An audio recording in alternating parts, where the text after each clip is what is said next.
할렐루야. 안녕하세요. 전 알렙TV의 알렙 목사입니다. 오늘 이 시간에는 교회 헌법에서 나오는 다양한 나이들을 한 번에 정리를 해 드리겠습니다. 각 부분에 관해서는 다음에 구체적으로 제가 영상을 올릴 생각입니다. 하지만 가끔씩 구역장님이나 교역자들, 그 다음에 교회 지도자들을 보면 나이를 헷갈려가지고 힘들어하고 찾아가서 물어보기도 그렇고 헌법책도 없고 어디 있는지도 모르겠고 고민하는 부분이 있죠. 그래서 교회 헌법에서 그리고 교회라고 하는 조직 안에서의 그 나이라는 기준들이 있어요. 그 나이 기준을 한 방에 나이만 딱 정리를 해 드리겠습니다. 그 전에 먼저 첫 번째 알아야 되는 전제 조건이 있습니다. 교회는 헌법이 있는데 그 헌법의 헌법적 규칙 제3장 4조에 보면 교회 직원의 임직 또는 시무와 관련되는 모든 연령은 만으로 계산한다. 그리고 호적상의 생일을 기준으로 하고 연령의 범위를 하한과 상한으로 규제하였을 경우에는 다음과 같이 한다라고 되어 있습니다. 자, 여기까지 먼저 설명을 드리면 무조건 만이에요.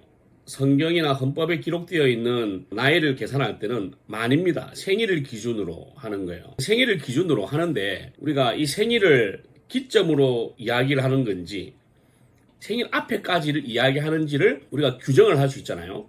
그것을 하한과 상한으로 규제를 한다라는 거예요. 그 다음에 또 문제는 그러면 생일은 어느 기준이냐? 태어난 날이냐? 아닙니다. 태어난 날은 많죠. 그러나 호적상의 생일을 기준으로 한다. 호적상의 생일. 음력으로 하지 아니하고 양력으로 합니다. 그러니까 여러분이 주민등록번호에 번호가 뭐 땡땡땡땡땡땡 있지 않습니까? 그러면 그 주민등록번호에 적혀 있는 생일의 양력을 기준으로 한다는 거예요. 음력은 아닙니다. 이게 왜 중요하냐면 직분자 투표를 하다 보면 같은 동기 중에도 6월 이전에 생일인 사람이 좀 유리합니다. 왜냐하면 직분자를 투표를 해요. 장로나 권사나 장립주사를 투표를 하면 피택이 되고 나서 6개월의 교육 과정이 있어야 돼요. 필수적으로. 그래서 만 6개월이 지난 이후부터 임직을 할 수 있거든요. 그럼 보통은 연말에 임직을 한다고 가정했을 때 이 6개월의 교육 과정이 있으려면 무조건 6월 전인 거예요. 그래서 보통 임직을 10월에 하거나 11월에 하는 경우가 많으니까 3, 4, 5월이나 이렇게 맞춰가지고 피택 공동회를 하는 거예요. 그러다 보니까 7월인 분들은 좀 불리하긴 하죠. 근데 어쩔 수 없어요. 그거는 무조건 주민등록증을 기준으로 하는 겁니다. 호적상의 생일을 기준으로 한다. 그러면 이럴 수 있어요. 나는 태어난 게 9년 전에 태어났는데 생일은 이미 70이 넘었어요. 내가 66세에서 70세예요. 호적 나이로. 근데 자기가 진짜 태어난 날은 자기 친구들은 다 61세나 59세야. 엄마 아빠가 잘못 신고해가지고 넘어갔단 말이에요. 그러면 어떻게 해야 되느냐? 자, 그럴 때는 몇 가지 원칙이 있어요. 이거 꼭 기억하십시오. 이거 헷갈리면 큰일 납니다. 이거 어기면요, 그 불법이에요. 나중에 재소하면 진짜 다음에도 참 곤란해질 수 있어요. 잘 들으세요. 자, 첫 번째, 만약에 자기가 권사가 꼭 그 투표에 임하고 싶다 하잖아요. 자기는 지금 이미 호적 나이는 65세를 넘었어. 근데 실제 나이가 61세나 59세이기 때문에 자기가 꼭 가고 싶다면 가서 호적을 바꿔야 돼요. 요즘은 동사무소나 뭐 법원에 있는 데 가면 자기가 실제로 태어난 날대로 주민등록번호를 바꿔달라고 이야기를 하면 바꿔줍니다. 자, 그러면 이제 무슨 문제가 생기냐면 여러분들이 지금 요즘 나이 때 보면 65세부터 노인연금 받잖아요. 나라에서 연금 받는 게 있지 않습니까? 그거 전부 다 반납을 해야 돼요. 자, 반납을 하시고 나이를 바꿔서 피택 투표 후보에 올라가시면 됩니다. 근데 이 돈은 지금 반납을 하기 싫어. 계속 나라에서 혜택을 받고 싶어. 근데 내 나이대로 가고 싶어. 그건 도둑놈 싶어죠. 그거는 기본적으로 정직하지 못하잖아요. 그건 불가능합니다. 만약에 나이를 인정을 해준다 하면 예를 들어 교회에서 그럴 수 있잖아요. 당회가 허락을 해서 나이를 인정을 해준다. 그냥 옛날 나이로 인정해 주십시다. 사실 그것도 틀린 거죠. 그건 불법이에요. 당회는 절대 그렇게 하면 안 됩니다. 당회라는 것은 법을 제정할 수 있는 것이 아니에요. 이 법이 나와 있단 말이야. 근데 그 법을 새롭게 고칠 수 있는 기관이 아니에요.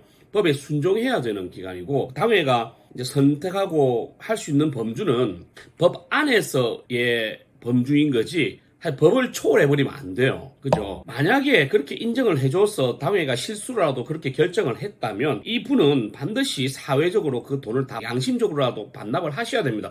만약에 반납을 하지 않는 사람은 그렇게 피택을 하면 안 돼요. 후보에 올리면 안 됩니다. 아니 이거는 교회에서도 거짓말하는 거고 사회에서도 거짓말하는 거잖아요. 교회에서는 호적을 거짓말한 거고 사회에서는 반납을 해야 되는데 반납하지 않는 거죠.